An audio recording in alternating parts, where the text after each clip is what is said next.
আসসালামু আলাইকুম, সবাই কেমন আছেন? আজকে আমার পছন্দের একটা পিঠা তৈরি করব। আর সেটা হচ্ছে ছোট ছোট যেই চিতই পিঠা বা খাস পিঠা বলি আমরা। তো এখানে আমি নিয়েছি চালের গুঁড়া আর স্বাদ অনুযায়ী একটু লবণ দিয়েছি, এরপর দিয়ে দিলাম হচ্ছে কুসুম গরম পানি। এখন বেশি কিছু না, একটু মাখিয়ে জাস্ট এটাকে কিছুক্ষণ রেস্টে রেখে দিব। যেহেতু চালের গুঁড়াটা ছিল শুকনা, তাই কিছুক্ষণ ভিজিয়ে রাখলে পিঠাগুলো সুন্দর হবে। তো এই পিঠার গুঁড়িটা আমার মনে হচ্ছিল সাথে একটু ময়দা দেওয়া লাগতো বা ব্লেন্ডারে ব্লেন্ড করা লাগতো। তো এখন কিন্তু প্রায় অনেকটাই হয়ে গেছে। আমি এটা প্রায় 1 ঘন্টা পরে আসলাম। আর 1 ঘন্টা পরে এসে আমরা এখানে এই লোহার যেই তাওয়াটা আছে সেটার মধ্যে একটু তেল ব্রাশ করে নিচ্ছিলাম। আমাদের এই পিঠার যে সাজটা, এটা কিন্তু অনেক ভালো একটা সাজ। তো অনেকদিন যাবত এটা ব্যবহার করা হচ্ছিল না, তাই আজকে ভাবলাম মাটিরটা দিয়ে না করে এটা দিয়ে করে নিই। আর এটা দিয়ে কিন্তু খুব সুন্দর হয়। তো দেখি আমি কতটা সুন্দর করে বানাতে পারি, জানি না আমি কতটা সুন্দর করতে পারবো। আর এই যে প্রথম যে পিঠাগুলো বানাবো, এটাতে কিন্তু একটু তেল লেগে গিয়েছে, তাই এগুলো আমরা পিঠা নাস্তা তৈরি করব না, এটা শুধু এভাবেই খেয়ে ফেলবো। প্রথমে এটাকে আমি খুব ভালোভাবে গরম করে নিয়েছি, এরপরে কিন্তু দিয়ে দিচ্ছিলাম। আর একটু ঢাকনা দিয়ে ঢেকে দিলে খুব দ্রুতই হয়ে যায়। তো সেইটুকু আর দেখায়নি, পিঠাগুলো হয়ে গেছে। এখানে একটা বড় গ্লাসের মধ্যে নিয়ে নিয়েছি, আর এটা থেকে আমি অল্প অল্প করে দিব। এই পিঠাগুলো বানানোর সময় প্রতিবারই কিন্তু খুব ভালোভাবে নেড়ে নিতে হয়। তো আমি সেটা করেই কিন্তু দিচ্ছিলাম। এই পিঠাগুলো এত মজার বা চমৎকার পিঠা যে যেভাবে খাই সেভাবেই ভালো লাগে। যেমন ভর্তা দিয়েও খেতে ভালো লাগে, হাঁসের মাংস কিংবা যে কোনো মাংসের ঝোল দিয়েও খেতে ভীষণ ভালো লাগে, আবার দুধ চিতই করেও রান্না করে খাওয়া যায়। তো আজকে আমি কিন্তু এগুলো দিয়ে নাস্তা রান্না করব। আর এখানে আমার মনটা ভীষণ খারাপ হয়ে গেছিলো, কারণ এই পিঠাগুলোর ছিদ্রটা যত বেশি ওঠে ততই কিন্তু নাস্তা কিংবা পিঠা যেভাবে খাবেন সেভাবেই অনেক বেশি ভালো লাগবে। এই যেমন অনেকে আমরা ভর্তা দিয়ে খেতে পছন্দ করি, আবার হাঁসের মাংস দিয়ে বা যে কোনো মাংসের ঝোল দিয়েও খেতে ভীষণ ভালো লাগে। আমাদের বাসায় তো প্রায় কয়েকদিন পর পর এই পিঠাটা বানায় খাওয়া হয়। তো আজকে আমি যেহেতু এটা দিয়ে নাস্তা তৈরি করব, তাই আমি এখানে আজকে শুধু খালি খালি আর খাওয়াবো না। তো যাই হোক, একটু উল্টে দিচ্ছিলাম, শুধুই না দিলেও চলতো। তারপরও কি করা, এখানে আমি একটু মুছে নিচ্ছিলাম। যখন পিঠাগুলো হয়ে যায়, জলা উপরে একটু পুড়ে যাওয়া ছোটোখাটো টুকরা পড়ে থাকে, সেগুলো একটু উঠে নিলাম। এরপরে আরও কিছু পিঠা হয়ে গেল, আমাদের এই পিঠাটুকুই শেষ। যাই হোক, এখানে আমি একটা হাঁড়িতে পানি দিয়ে দিলাম, কিছুটা দিয়ে দিলাম এখানে খেজুরের গুড়টাকে ভেঙে, যাতে খুব দ্রুতই গলে যায়। আর ছোট্ট 2টা দারচিনির টুকরা দিচ্ছি, একটু পরে এটাকে উঠে ফেলে দেব, জাস্ট একটু ফ্লেভারটা ছড়ানোর জন্য। আর দিচ্ছি 2টা এলাচ, একটু মুখটা ফাটিয়ে দিয়ে দেবো। আর এটাকেও একটু পরে উঠিয়ে ফেলে দেব, কারণ এগুলো খুব বেশি লং টাইম রাখতে হবে না। এখানে পাশের চুলাতেই দুধ জাল করে নিচ্ছিলাম।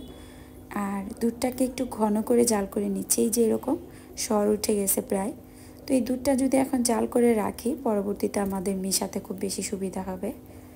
মানে অনেক সময় তো গুড়ে নাকি ঝামেলা থাকে, সেজন্য দুধের ছানা কেটে যেতে চায়। তো এই গুড় ভালো হবে নাকি আমরা তো জানি না, এই জন্যই আমি আগে জাল করে ঘন করে নিয়েছি, যাতে করে একটু ঠান্ডা হওয়ার পরে মিশিয়ে ফেলতে পারি। তো এখানে স্বাদ অনুযায়ী একটুখানি লবণ দিলাম, এটা তো আপনারা জানেন সবসময় আমরা একটু লবণ খেতে পছন্দ করি। যারা পছন্দ করেন না তারা স্কিপ করতে পারেন। আর এখানে আমি দিয়ে দিলাম কিছুটা নারকেল। আমি নারকেলটা শুরুতেই দিলাম, অনেকে কিন্তু নাস্তা রান্না করার শেষে দেয়, তো শেষে কিছুটা দিব আর এখন কিছুটা দিয়ে দিলাম, যাতে করে এটা সিদ্ধ হয়ে পুরোপুরি একটা ঘন হয়ে যায়। আমার এভাবেও ভালো লাগে। ও একটা মজার ব্যাপার, এখন কিন্তু রাত প্রায় 12টা 30 মিনিটের মতো হয়েছে। তো সবাই খেয়ে দিয়ে শুইতে যাবে, আমাকে বলতেছিল আমার জন্য তারা বসে থাকবে কিনা। তো আমি মিতাকে আর আপুকে বললাম, না, তোমাদের বসে থাকার দরকার নেই, তোমরা শুয়ে পড়ো, আমি একা একা এগুলো বানাবো। আমার ভালো লাগে রাত জেগে সবসময় আমার আম্মুকে দেখতাম পিঠা তৈরি করতো, তারপর নাস্তা রান্না করে সকালবেলা আমাদেরকে খেতে দিত। এই বিষয়গুলোকে আমি খুব বেশি মিস করি। আর আম্মুকে এখন আমি বানাতে দেই না, আমি বলি যে আম্মু আমি বানায় খাওয়াই। তো এটাতে কিন্তু আমার মা খুশি হয়। তবে আমার মায়ের একটা অভ্যাস যে আমাদের দিয়ে কাজ করাতে চায় না, সবসময় চায় তার মেয়েরা তার হাতে খাক। কারণ হচ্ছে মার কাছে মনে হয় কখনই মেয়েরা বড় হয় না। প্রতিটা মা মনে হয় এমনই হয়, তাই না? যাই হোক, এখানে আমি প্রথমে একটা কাপের মধ্যে দুধ আর হচ্ছে গুড় জাল করা একটু মিশিয়ে দেখেছিলাম, পরে দেখলাম যে না, কোনো সমস্যা নাই। এরপরে কিন্তু আমি দুধটা ঢেলে দেই আর কিছুটা নারকেল আরও দিয়ে দিই। তারপরও দেখলাম মাশাআল্লাহ আমাদের নাস্তাটা আর ছানা কেটে যায় নাই, তার মানে গুড় ভালো পড়েছিল। আর এই যে পিঠাগুলাকে এখন আমি এক এক করে বাটিতে উঠিয়ে নিলাম। রাতে কিন্তু বড় বাটিতে বেড়ে রেখে দিয়েছিলাম। আর এটা হচ্ছে সকাল সকাল নাস্তাগুলো আমি ছোট আরেকটা বাটিতে নিয়ে আপনাদের সাথে শেয়ার করলাম। বলেন তো আপনারা আমার নাস্তা রান্নাটা দেখতে কেমন হয়েছে? আমি জানি অনেকটা বেশি সুন্দর হয় নাই, তারপরও চেষ্টা করি। সবাই আমার জন্য দোয়া করবেন।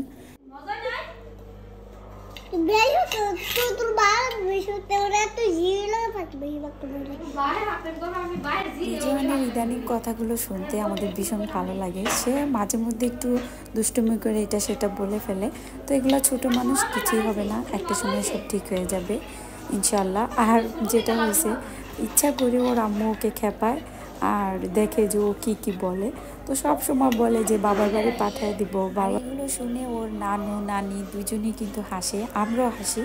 যাই হোক, তার চেষ্টাটা শুধু দেখেন। সবসময় মিতা যেহেতু হাতে খাওয়ায় দেয়, এখন নিজের হাতে খেতেই পারছে না, আর ও চামিচ দিয়ে পিঠাটা বারবার পড়ে যাচ্ছিল। তো এটা দেখার পরে আমরা ওকে নিয়ে অনেক বেশি মজা করে হাসতেছিলাম। রিজওয়ান কিন্তু এই পিঠাগুলো অনেক বেশি পছন্দ করে।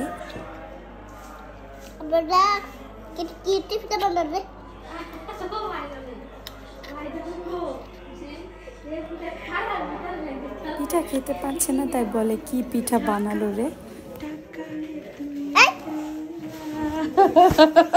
দেখাও, এই যেভাবে দেখাও।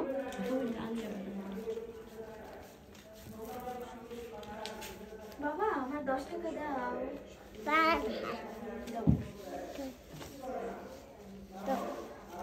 এটা দিয়ে আরেকটা লাগবো বাবা। এই দাও 10 টাকা লাগবে বাবা। একটা সুন্দর 3 পিস কিনবো বাবা, আরেকটা দাও। আর থাক। তোরা থাক। টাকা রাখো, আম্মু খুঁজতেছে সেরকম, তোরা থাক।